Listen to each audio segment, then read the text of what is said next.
So we are live. Okay. And Kevin, before we're sorry, Mike. I wanted to say something, and I was already hit the button. I apologize. No, so Kevin was just bringing up the Hardy Boys books, which many of you may have read as kids. I did. My dad collected them. I still have the originals actually that my dad collected. Tandem. Yeah, remember? Yeah, I have a couple. I don't have a lot of the originals. It's like one of those things where most of them, we gave away. I did, that's how I read them though, was off the tan versions. Yep, they're really cool. Well, they were all written by different people. Right. And that's what Kevin was saying, and they paid very little at the time. I read them all. I didn't read the Nancy Drew ones too much. Some of my friends got into them. But Mike, you were going to say, Mike? Does everybody remember? I'm sure everybody but Ty probably remembers who played the Hardy Boys on television. My gosh. And and Nancy Drew on television. The television show. Do you remember the Hardy Boys television show? I do, just barely. Was it one of the Gibbs? No, it was another musical family. Yeah, it was definitely. It was somebody from the Partridge Family. Yes, the younger brother of somebody from the Partridge Family. Wow. You want me to give it to you, or? Yeah. Tell me, yeah. Okay. It was the Hardy Boys were Parker Stevenson, who ended up being the husband of Kirstie Alley for a time. Right. And Sean Cassidy, the younger brother of David Cassidy and the son of Shirley Jones, and the Nancy Drew was Pamela Sue Martin, who later was on Dynasty. Remember this? So wow, I've never seen them syndicated. That's what's so strange about that. No, she went from Nancy Drew to being a slut on Dynasty. Like all those other shows, like from that era, I've seen syndicated in some place, like Knots Landing or.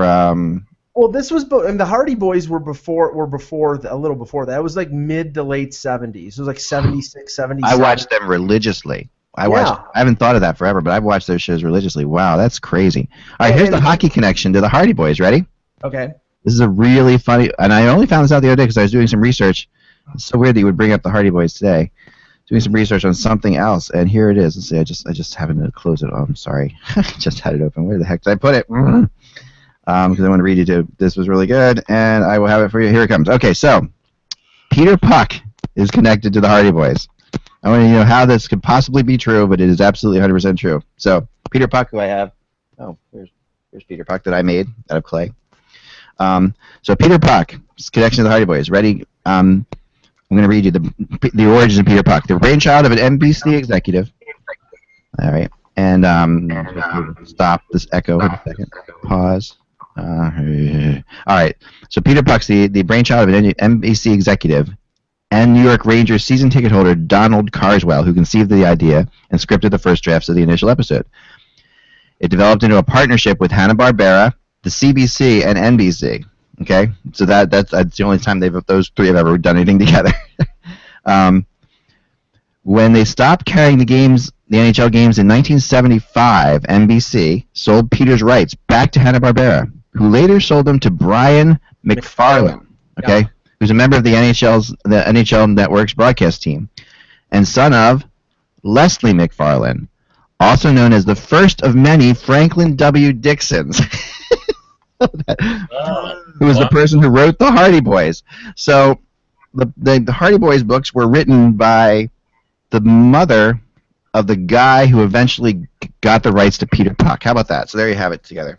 Well, that's convoluted. I know, but it's so funny that you brought him up today because I did not know this, Kevin, either until researching Peter Puck the other day when I found out that there were many Franklin Dixons and not just one person writing the Hardy Boys. Yeah. I mean, it's really startling. I mean, I was reading this story about it, and they paid so very little. And during the Depression, I think, if I remember the story correctly, it went down to like $40 to write a. Oh my God. Hardy Boys. Yeah, I mean, they sold hundreds and thousands of these books. Yeah, so nobody got rich on it. You couldn't even use it as like, sure, you're one of the Franklin Dixon. You couldn't even use it as a credit to your name. Well, and the standard became after a while was 2 weeks' salary. Is what they sort of figured out what a writer would earn as a journalist or a writer, and they would give 2 weeks' salary is what to write a book. Trying to figure out what a writer would earn as a journalist was probably even harder than anything else that they had to do. Yeah. Back in that era. if they actually were writing. All right, so we're going to do a couple things today. Kevin's got some good questions for our Friday. We got Ty here, of course, and then we're going to do something that's going to start this week and going to continue until the season begins. The ultimate Hockey Buzz draft, and it's World Cup of Hockey themed. And Rush, you're muted if you don't. I don't know if you knew that or not. He's on the phone. Okay, that's fine then. So I will just I'll introduce him. I'll I got it. You got it. I think I know how to do it. I can do it pretty well. Okay, ready? Here we go. We are Friday, August 21st. Big soccer tournament weekend coming up for us. Crazy, crazy fun. Here we go. Ready? Hello, Hockey World. It's Friday, August 21st, 2015. I'm Michael Agello. I'm Ty Anderson. I'm USA Sports. Oh, there you go. Kevin Allen of USA Today. And I'm Russ Cohen, Sportsology. No, you're not. Well, I had you on camera, so no one saw me. So anyway, and I'm Eklund, and you're watching the Hockey Buzzcast on HockeyBuzz.com. This is the podcast that comes to you Monday through Friday at 1 o'clock to sort of fill you in on your hockey going needs. And today we got some fun things we're gonna play around with later, but we're gonna start with Kevin, who's got some great questions for us. And let's start there, Kevin. So what are you bringing to the table today? Well, I just, I've been talking about the fact that I've been doing my previews, and always when I do my previews for the season, I always sort of uncover some stuff from the previous season that, maybe I knew but have forgotten, or maybe just didn't pay any attention to. But one of the things was, and these are now mainstream stats that are easily findable, and the 5-on-5 save percentage. Who led the NHL in 5-on-5 save percentage? I was a little surprised by that. Does anyone know the answer to that? I'm going to go Corey Schneider. Yeah, that's a good guess, but incorrect. Incorrect. Ty? Steve Mason. Correct. Yeah, that's it. He's leading. Who's second? Second. I feel like Craig Anderson was always high in this regard, but I'm not 100% on that. Greg Anderson was high, but he is not second. I'll go Lundqvist. Yeah, Lundqvist, this is what surprised me, was well down the list. Wow. Yeah, he was. I don't think he was in the top 10. So, wow. The second one is an obvious choice. It's an obvious choice? Yes. So it's Carey Price. It is indeed. Okay. And third? How about Devin Dubnyk? Correct. Wow, there you go. Very good. Very good. And fourth? Fourth. Jonathan Quick? No. Tuukka Rask. Pekka Rinne. No, Tuukka Rask is up there. It's actually Pekka Rinne. Okay. And 936. So anyway, and then also still up there as well. Schneider is up there at 934. Luongo at 932. Crawford at 930. And then Holtby and Lundqvist were right at about the 929. And I think it's actually 929.9. So for what it's worth. And the other thing that I uncovered here is, and it kind of surprised me. Klingberg, when you the Dallas defenseman, when you prorate his point scoring ratio for the full season, how many points would he have? Anybody want to hazard a guess? Wow. 60. That's a good guess, but incorrect. 72. No, much lower. 72 almost led the league. And I was just guessing.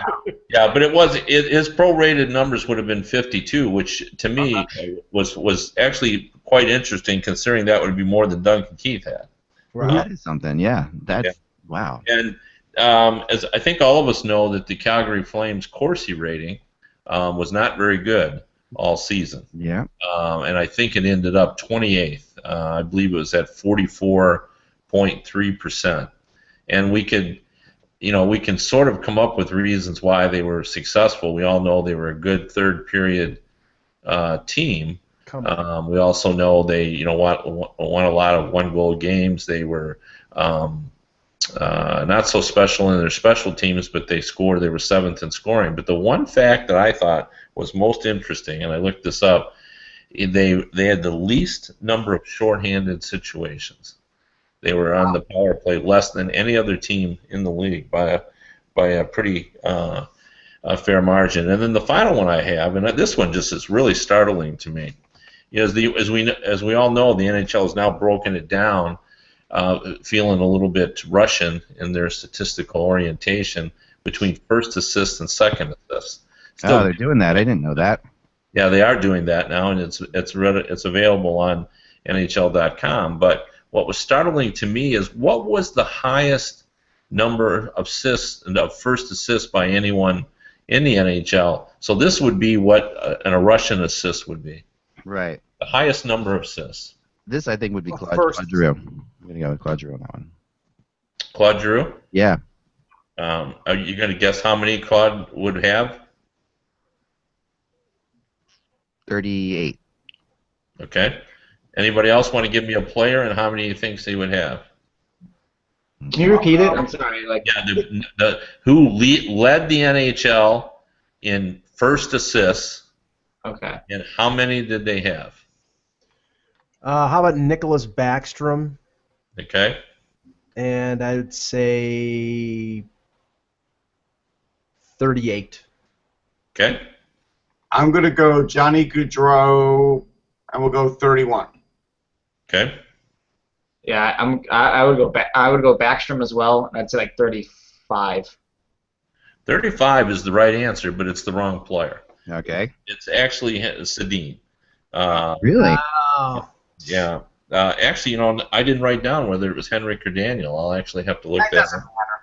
Yeah, they're interchangeable, so what the hell? But what's startling about that is I went and looked it up, and there were some guys up there. One of the things, there's been a lot of discussion in Detroit about Henrik Zetterberg, and as an offensive contributor, has the chronic back injury slowed him to the point where he A, can't play center, and B, that he's no longer the significant offensive contributor he's been in the past. And I've sort of been the apologist for Zetterberg in Detroit, talking about the fact that even if he doesn't produce, I think he's still a valuable player. He's a very good defensive player. He's very savvy and everything else.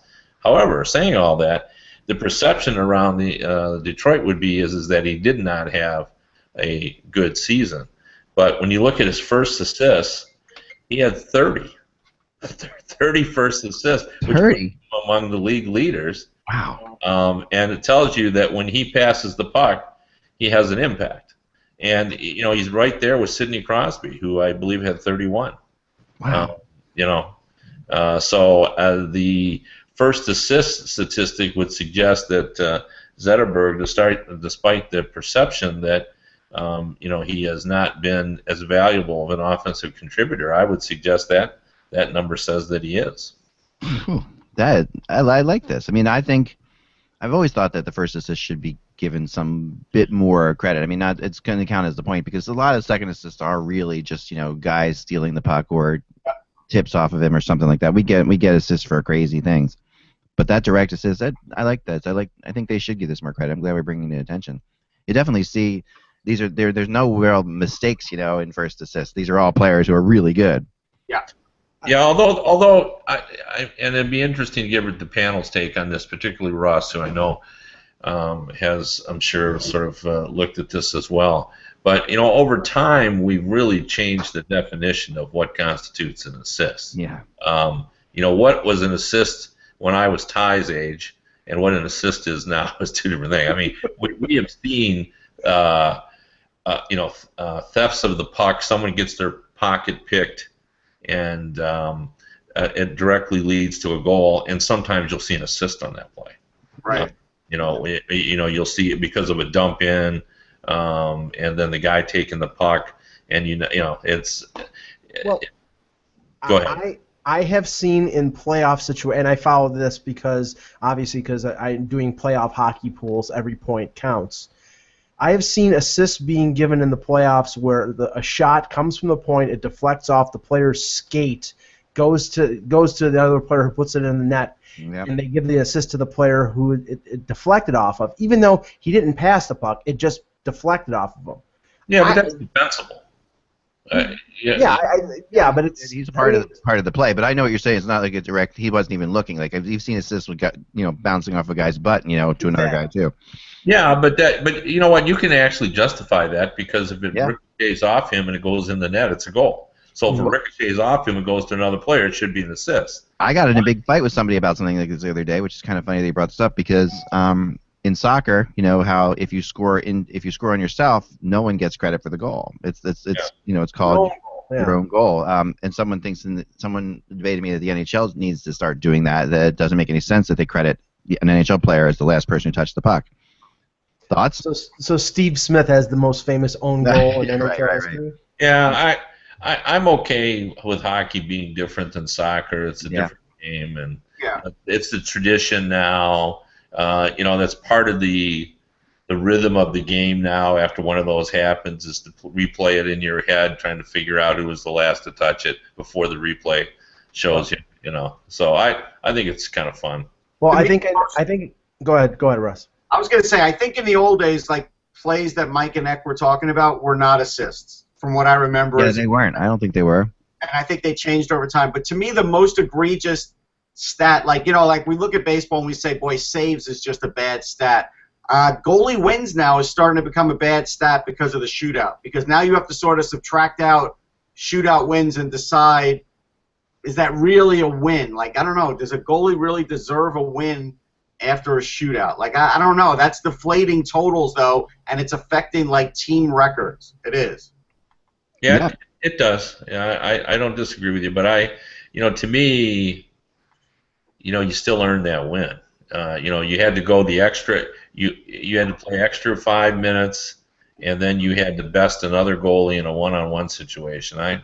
So do you put an asterisk if someone breaks, like, Brodor's record? But, I think baseball is the record book that we all hold most, we most revere, and they played 154 games for a while. We had the dead ball era, we've had the steroid era, we've had all sorts of things, and I think we just sort of tell everybody you got to sort it out in your own mind. Well, if the NHL wants to boost their sagging goal totals, they can count the goals individually in the shootout as totals. So then Brad Boyes would become a 40-goal scorer once again. Yeah. I think that's awesome. Wow, that's good. By the way, someone sent me this too, which I think is really kind of funny with what we were just talking about too. And what we were talking about the other day about food. I just got this, so I have to share this. This is Marian Hosse eating pierogies from the Stanley Cup. Yeah. Wow. Would you eat from the Stanley Cup, Kevin? Would you?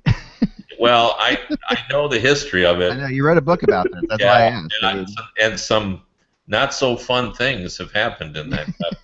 It's been a bait bucket, and it's children have had accidents in that bowl. But I would say, yeah, probably I would. It's sterilized, and you can just bleach it. So. Is it sterilized? I mean, is there like a cup sterilization chamber that they get sent in? Yeah. Because somebody else was just eating like Lucky Charms breakfast cereal out of it, and now Hosse's eating pierogies. That's sort of That's a great choice. Actually, that's a great food choice by Hosse, because everybody just goes to the cereal